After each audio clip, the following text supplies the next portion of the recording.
అది ఎందుకు మనందరికీ దుస్తరం అయిపోతుందో, దాంట్లోంచి బయటపడలేకపోతున్నామో, ఉన్నా ప్రశాంతంగా ఉండలేకపోతున్నామో చెబుతున్నాడండి చమత్కారం రూపంలోనే. ధనమిచ్చి కన్నీళ్లు కొని తెచ్చుకుంచును మిరప బజ్జీలు మిరింగు పరవశములు. మిరపకాయల బజ్జీ దగ్గర మిరపకాయలు తింటున్న వాళ్ళని మీరు గమనించండి. మిరప బజ్జీలు అంటాడు, ఇలా తుడుచుకుంటూ ఉంటాడు, తింటూ ఉంటాడు. ఇదే డబ్బిచ్చి కన్నీళ్లు కొని తెచ్చుకోవడం అంటే. కన్నీళ్లు తప్పితే దానివల్ల ఏం అనుభూతి కలుగుతుందో తెలియదు, తింటాడు. అలా తినేవాళ్ళు నేను ఒకడిని. ఎంత ఇష్టమో నిజంగా. అందుకని మిరపకాయ బజ్జీల మీద అవధానంలో పద్యం కూడా చెప్పారు. 5 గంటల వేళ ఆ దారి ప్రక్కగా సింహమనును గోబ గొయ్యమనును. ఆ దారి పక్క మిరపకాయల బజ్జీలు వండివాడు అందులో ఒక్క మిరపకాయ వేసి చింహమనగానే ఇక్కడ గోబ గొయ్యమనాల్సిందే, తిప్పేవలసిందే. పచ్చిమిరపకాయ కచ్చి రేపెడున్నట్లు గుచ్చి చూచుచునుండు గుండె వైపు. పచ్చిమిరపకాయ కచ్చి రేపెడున్నట్లు గుచ్చి చూచుచునుండు గుండె వైపు. శనగ కవచముని సలసలా వేగుచో కడుపులో రసనాడి కదల సాగు.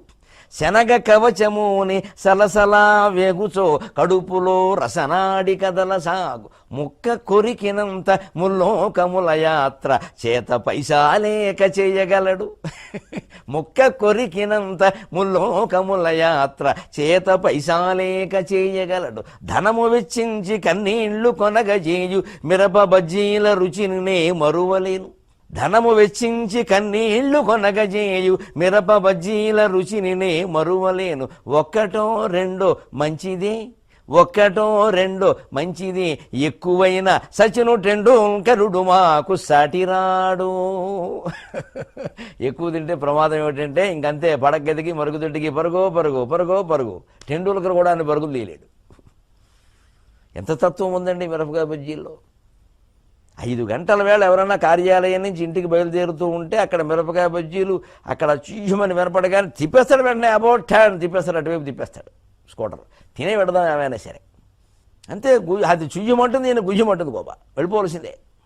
ఆ పచ్చిమిరపకాయ వాడు ఆ బుట్టలోంచి అలా జంగిడిలో ఉంటుంది, దాంట్లోంచి ఇలా తీస్తూ ఉంటే ఏదో గుండెల్లో మన్మథ బాణంలాగే గుచ్చుకుంటుంది. ఏమిటో వెళ్ళిపోవాలంతే ఏమైనా సరే. నిన్న తిన్నాం కొంచెం కడుపులో అదో ఉంటూనే ఉంటుంది. జీవితం శాశ్వతమా అంటాడు అక్కడ వేదాంతం చెబుతాడు. ఆ రుచి.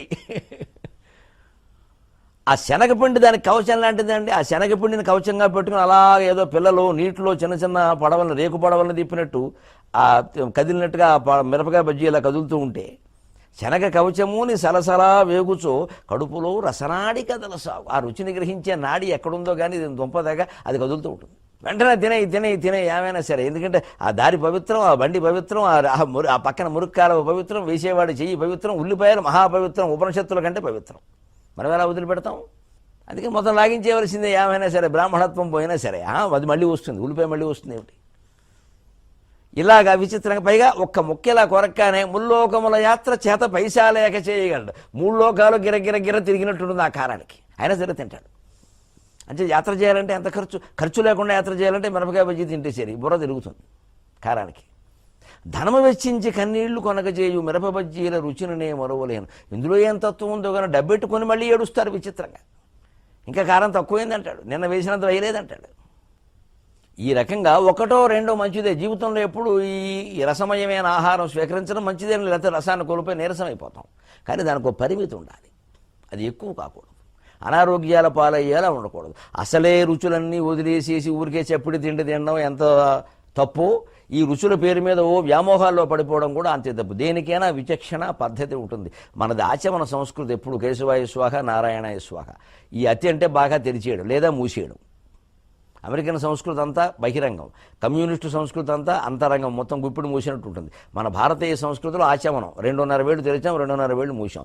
అంటే ఎంతవరకు ఉండాలో అంతవరకు ఉండే. ఏది వదిలేయద్దు, అలాగని ఏది పట్టుకు వేలాడద్దు. ధనమిచ్చి కన్నీళ్లు కొని తెచ్చుకొని ఎడి మిరప బజ్జీలు మిరింగు కొని తెచ్చుకొంచును మిరప బజ్జీలు మిరింగు పరవశములు. చూస్తుంటే కవి కనిపిస్తుంది, ఏమిటో వీళ్ళ వ్యామోహం బంగారంగా రుచి మీద డబ్బిచ్చి మరీ ఏడుస్తున్నారు.